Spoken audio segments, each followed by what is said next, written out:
Parce que vous êtes ce que les réseaux font de meilleur, parce que vous avez compris mon style, ma manière posée d'expliquer sans artifice, j'ai décidé de continuer. Et puis parce que, après l'impressionnisme, il s'est passé beaucoup de choses. Et on va commencer par ce qui a été appelé plus tard le post-impressionnisme, en évoquant Paul Cézanne. C'est un vrai Provençal, il est né en 1839 à Aix-en-Provence. Sa famille était très pauvre, c'était des chapeliers. Mais son père est devenu un riche banquier en rachetant la seule banque d'Aix. Il a fait de belles études et au cours de celles-ci, il a rencontré Émile Zola.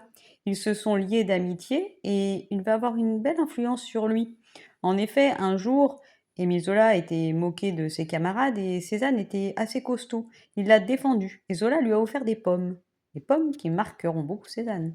Il a fait du droit pour plaire à son père, mais contre l'avis de celui-ci, il est parti à Paris pour assouvir sa passion d'artiste.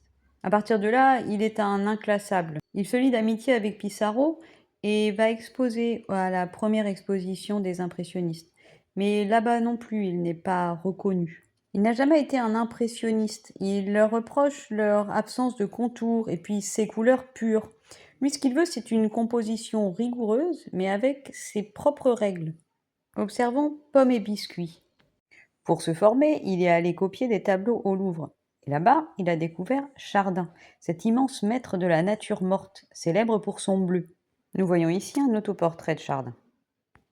À peu près un tiers des œuvres de Cézanne sont des natures mortes. Mais pour lui, l'important n'est pas le sujet, mais la composition.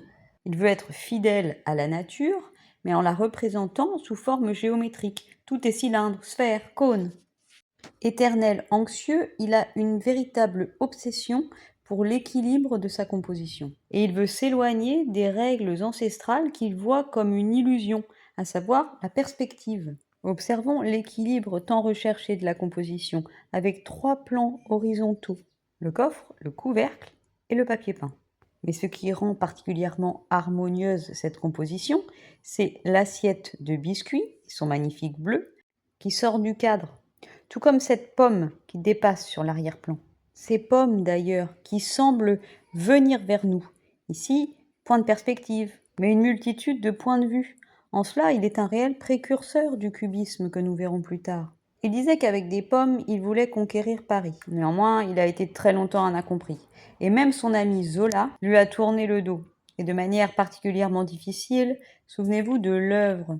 Dans ce roman, il évoque un peintre raté. Cézanne y a vu une référence à sa personne et bien évidemment en a été fort blessé.